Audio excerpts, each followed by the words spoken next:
은혜를 감사합니다. 주의 날 이 새벽부터 깨어서 주의 말씀에 소망을 품고 기도의 능력을 의지하며 주님 앞에 머물게 하시니 감사합니다.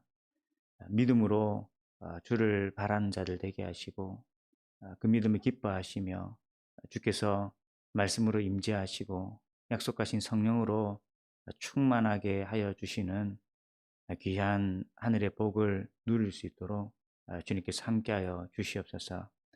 약한 세상 속에 더욱이 교회가 외면받고 비난받는 이 시대에 더욱 주 앞에 교회가 겸손해지게 하시며 주님이 당하신 고난을 깊이 묵상하며 어렵고 힘겨운 이 광야 같은 시기 속에 더더욱 주님을 의지하고 우리의 삶의 이유와 목적을 말씀 속에서 찾으며 그러기에 낙심하고 절망하는 것이 아니라 더더욱 믿음으로 살아갈 것을 결단하고 오직 주님만 의지하고 또 주를 위하여 살아가기를 더욱 힘써 결단하고 순종하고 충성할 수 있는 믿음의 인생들이 될 수 있도록 주님께서 인도하여 주시옵소서. 그렇게 이 새벽 더 깨어서 주를 바라게 하시고 또 간절히 기도하게 하시고 그 속에 하나님의 귀한 은혜 누리도록 주님께서 역사하여 주옵소서. 예수님 이름으로 기도합니다. 아멘. 오늘 같이 보실 말씀은 누가복음 6장 27절에서 38절까지 말씀입니다.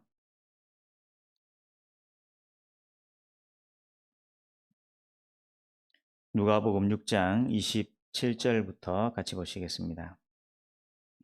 그러나 너희 듣는 자에게 내가 이르노니 너희 원수를 사랑하며 너희를 미워하는 자를 선대하며 너희를 저주하는 자를 위하여 축복하며 너희를 모욕하는 자를 위하여 기도하라. 너희 입뺨을 치는 자에게 저 뺨도 돌려대며 내 겉옷을 빼앗는 자에게 속옷도 거절하지 말라. 내게 구하는 자에게 주며 내 것을 가져가는 자에게 다시 달라 하지 말며 남에게 대접을 받고자 하는 대로 너희도 남을 대접하라. 너희가 만일 너희를 사랑하는 자만을 사랑하면 칭찬받을 것이 무엇이냐? 죄인들도 사랑하는 자는 사랑하느니라. 너희가 만일 선대하는 자만을 선대하면 칭찬받을 것이 무엇이냐? 죄인들도 이렇게 하느니라.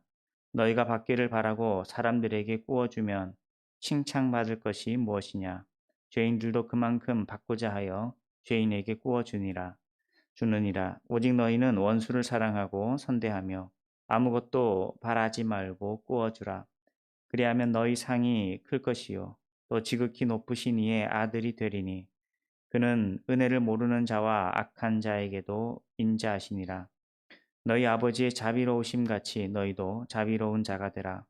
비판하지 말라. 그리하면 너희가 비판을 받지 않을 것이요 정죄하지 말라. 그리하면 너희가 정죄를 받지 않을 것이요 용서하라. 그리하면 너희가 용서를 받을 것이요 주라. 그리하면 너희에게 줄 것이니 곧 후이되어 누르고 흔들어 넘치도록 하여 너희에게 안겨주리라. 너희가 헤아리는 그 헤아림으로 너희도 헤아림을 도로 받을 것이니라. 아멘. 어제 말씀 잠깐 보시면 복과 화에 대하여서 예수님께서 말씀을 전하셨죠. 이 본문의 핵심은 뭘까요? 스스로 살 수 없는 연약한 자들, 가난한 자들, 줄인 자들, 그저 경제적인 능력이 없는 자를 의미하는 것이 아니라 하나님 앞에서 스스로 살아갈 수 없는 자들, 그들이 하나님 주신 은혜로 복을 얻게 되는 것이죠. 반면에 부유하고 배부른 자들은요, 스스로 살 수 있다라고 여기는 자들입니다. 자기 힘을 의지하여서 살아가는 자들은 화를 피할 수 없게 된다라는 것이죠. 그러면 우리가 스스로 살 수 없는 이유는 어디에서 올까요? 이것을 그저 경제적인 능력, 내가 소유를 얼마나 가지고 있느냐의 관점에서 본다면 스스로 살아갈 수 있는 것처럼 보일 수도 있습니다만, 우리가 스스로 살아갈 수 없는 이유는 우리가 경제적인 능력이 있느냐 없느냐의 관점이 아니라 하나님의 말씀 앞에 우리가 어떤 반응을 보이느냐, 이제 그것과 관련이 있다라는 것입니다. 그리고 오늘 본문은 그 부분에 대하여서 좀 더 강조하고 또 말씀을 이제 전하고 계신 거죠. 그래서 오늘 본문의 27절부터 보면 원수를 사랑하고 미워하는 자를 선대하고 저주하는 자를 위하여 축복하고 그리고 너희 입뺨을 치는 자에게 젖밤도 돌려대라. 빼앗는 자에게 거저 주라라고 말합니다. 이 말씀을 우리가 행위 규범으로 본다면 어떨까요? 우리가 이 말씀대로 어, 살아야 되는 사람이고 그렇지 않으면 구원이 주어질 수 없고 그렇지 않으면 복이 주어질 수 없다라고 한다면 과연 이 말씀대로 살아가면서 은혜를 얻고 구원을 얻고 복을 얻을 수 있는 사람이 한 한 사람이라도 있을까요? 그렇지 않은 거죠. 이건 사실 우리가 그대로 1.1핵의 흠도 없이 순종하고 따를 수 있는 그런 말씀이 아니다라는 것입니다. 우리가 이 말씀을 그대로 완벽하게 순종해 낸다라는 것은 불가능하다라는 거죠. 그러게 이 말씀이 우리에게 행위 규범으로 주어진다면 우리는 이 말씀에 대하여서 복을 얻거나 또 하나님의 은혜를 누리기에는 우리는 이제 턱없이 부족한 사람이 된다라는 것입니다. 그리고 이 말씀과 함께 이 말씀을 이해하는 데 더 핵심적인 말씀은요. 31절의 말씀이 되는데 너를 저주하는 자를 저주하지 말고 사랑하고 원수를 또 사랑하는 사람이 되라라고 하고서 남에게 대접을 받고자 하는 대로 너희도 남을 대접하라라고 말하고 있죠. 우리가 이 말씀을 읽으면서 이제 이런 오해도 가질 수가 있는 겁니다.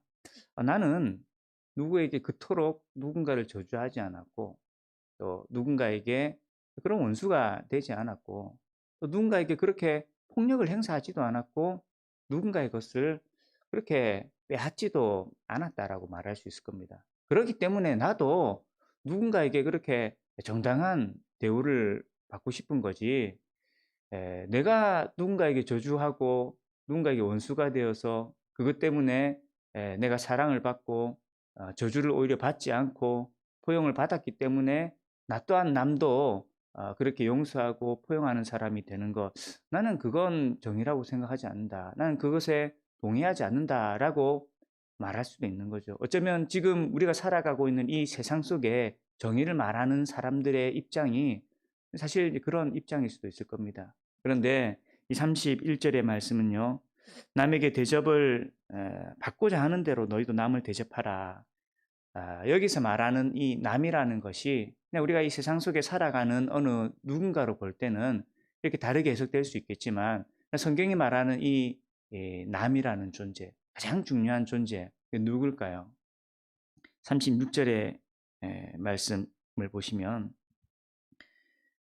너희 아버지의 자비로우심 같이라고 말하고 있죠. 32절부터 너희가 너희를 사랑하는 자만을 사랑하면 칭찬받을 것이 무엇이냐? 죄인들도 사랑하는 사람이 된다. 그래서 자기를 사랑하는 자, 자기를 선대하는 자만을 사랑하고 선대하는 것은 세상의 사랑, 죄인들의 사랑이다라는 거죠. 그러나 그렇지 않은 사랑이 있는데 그게 누구의 사랑이다라는 겁니까? 하나님의 사랑이었다라는 겁니다. 그래서 36절에 너희 아버지의 자비로우심 같이 하나님께서 그런 자비, 그런 사랑을 보이셨다라는 거죠. 그래서 31절에 이 남은 사실 누구인가요? 하나님이시고 예수님이시죠. 예수님께서, 하나님께서 우리를 그렇게 대접하셨다라는 겁니다. 그리고 그걸 기준으로 거꾸로 말하면 우리는 하나님께 어떤 사람이었다라는 거죠. 우리는 하나님을 저주하는 사람이었고 하나님의 원수된 자였고 하나님의 것을 빼앗으려고 하는 강도 같은 존재였다라는 거죠. 그래서 로마서 5장 10절 말씀에 사도 바울이 뭐라고 말하고 있죠? 곧 우리가 뭐 되었을 때예요? 원수 되었을 때에. 우리가 원수 되었을 때에 그의 아들의 죽으심으로 말미암아 하나님과 화목하게 되었다라고 말하고 있습니다. 우리가 하나님의 원수였고 우리가 하나님을 저주하는 그런 죄인들이었는데 그런 우리를 하나님께서 사랑하셔서 아들을 보내주셔서 그런 우리와 화목하게 되셨다라는 거죠. 그렇기 때문에 우리가 하나님을 저주하고 하나님 앞에 원수된 자였고 하나님의 것을 빼앗으려고 하는 우리였으나 그런 우리에게 하나님 은혜를 주시어서 우리가 하나님의 사랑과 그 은혜 속에 하나님과 화목하게 되고 그 하나님의 사랑을 힘입어서 하나님의 자녀로 주님의 백성으로 살아갈 수 있게 된 것이죠. 그래서 27절부터 30절의 말씀은 우리 보고 이렇게 살아라라고 하면 그대로 살아갈 수 없는 말씀들입니다만 그러나 거꾸로 우리가 이미 그런 사랑을 받았다라는 것을 보여주는 강조하는 말씀이다라는 것이죠. 그러면서 32절부터 다시 한 번 더 이 사랑에 대하여서 세상의 사랑과 하나님의 사랑이 구별되어야 되고 우리는 내가 육신이 기준이 되어서 내가 생각하는 내가 옳다고 생각하는 사랑의 모습으로서가 아니라 세상이 말하는 정의로서가 아니라 하나님께서 자기 백성을 어떻게 대하셨는지를 기억하고 그 은혜를 먼저 고백하고 또 의지하면서 주님을 닮아가는 사람이 되어야 된다는 거죠. 그래서 너희 아버지의 자비로우심 같이 너희도 자비로운 자가 되어라라는 겁니다. 그러면서 37절, 38절에 오히려 우리가 적용 해야 되는 그런 말씀들이 주어지는 것이죠. 비판하지 말라. 그리고 정죄하지 말라. 용서하지 말라.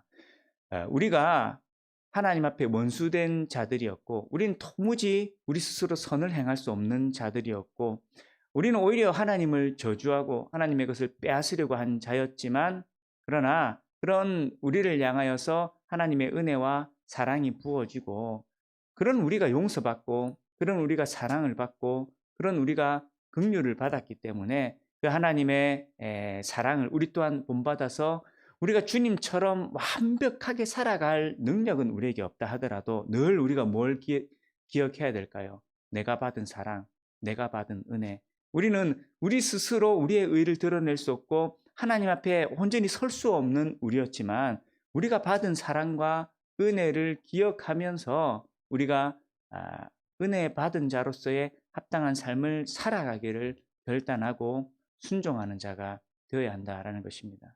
그래서 이 마태복음의 산상순도 그런 말씀을 예수님께서 전하시죠. 십계명에 대한 재해석을 알리시면서 유대인들이 스스로 자신들이 계명을 잘 지키고 있다라고 여기면서 자신의 의를 드러내려고 할 때 그 십계명의 참된 의미가 이런 것들이다라고 말씀을 전하시면서 오히려 예수님의 가르침을 듣고 그들이 충격을 받고 자신들이 말씀을 온전히 순종하는 자들이 아니라 그 말씀대로 살아간다라는 것이 오히려 자신들에게 불가능한 일임을 깨닫는 그래서 자신들이 죄인임을 깨닫고 그렇기 때문에 더 은혜를 의지하는 자로서 하나님 앞에 설 수밖에 없도록 예수님께서 말씀을 이제 가르치시는 거죠.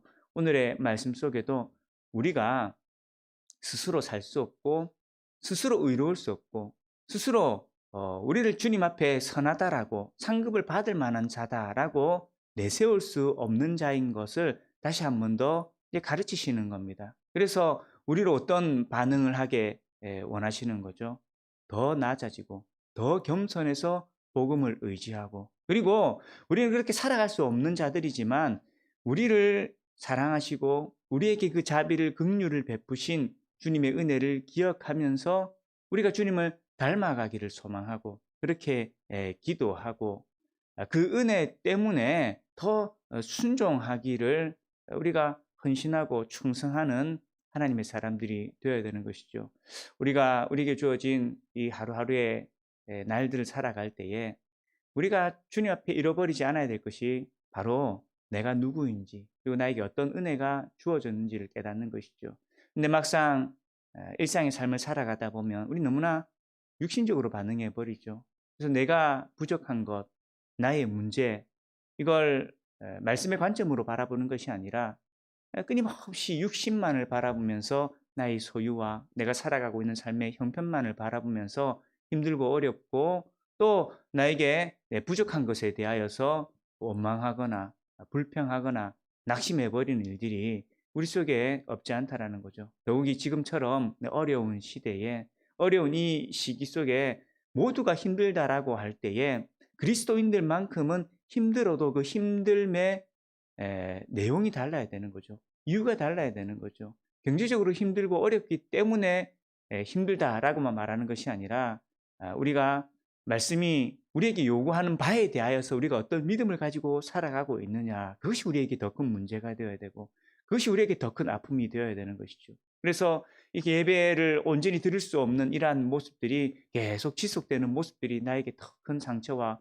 아픔이 되어야 되고, 이런 어려움 속에 내가 주님을 더 사랑하지 못하고 내가 교회를 더 사랑하지 못하고 복음을 위해서 더 순종하지 못하는 내 모습을 보면서 가슴을 쳐야 되는 것이고, 또 우리 교회는 그래도 유지가 되고 있지만 이 전국적으로 3만 교회 중에 3천 교회가 문을 닫을 수밖에 없고, 우리 지방에서도 이제 절반에 가까운 교회가 이제 예배를 지속할 수도 없고 성도님들이 모일 수도 없는 그런 상황이 된 그 일들에 대하여서 내가 얼마나 내 마음을 찢고 기도하고 있으며 그 아픔에 동참하고 있는가, 그런 자신의 연약함들, 영적인 어리석음과 이 무뎌진 마음들을 놓고서 나의 완악함과 연약함들을 우리가 보고서 그것을 가지고 애통하고 통회할 수 있는 그런 심령이 되어야 된다라는 것이죠. 그러기에 오늘도 주신 말씀 속에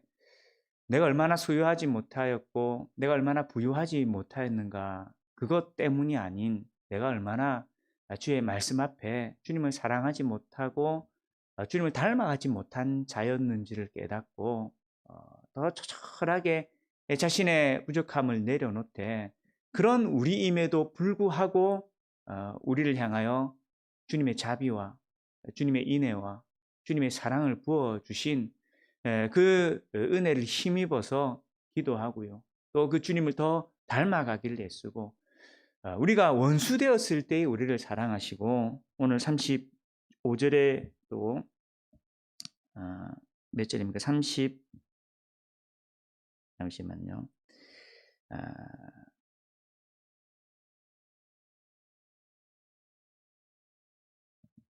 35절 마지막이죠. 그는 은혜를 모르는 자와 악한 자에게도 인자하시니라. 바로 우리인 것이죠.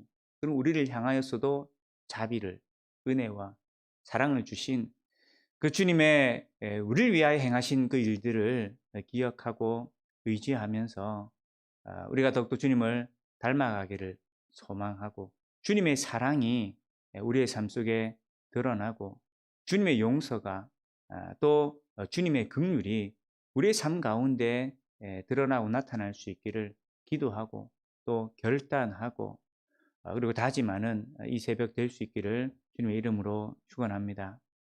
오늘도 들은 말씀 기억하시면서 기도하시고요. 또 주일 예배가 있습니다. 여전히 비대면 예배로 지속되는 이 예배 속에 떨어져서 예배 드리는 것이 혹 익숙하여지고 그게 자연스러워져 버리고 있지는 않은지 우리가 스스로를 돌아보고, 이런 상황 속에 오히려 더 같이 대면 예배 드리고 함께 모여 친교하고 모임을 갖는 그 일들에 소망을 가지고 간절한 심령이 회복되어서 더 주께서 이 땅을 긍휼히 여기시고 교회 가운데 은혜에 부어 주실 것을 소망하고 주님을 찾는 그런 믿음의 예배가 될 수 있도록, 또 성도들의 심령이 될 수 있도록 이렇게 함께하여 주시옵소서. 같이 주여 부르시며 기도하시겠습니다. 주여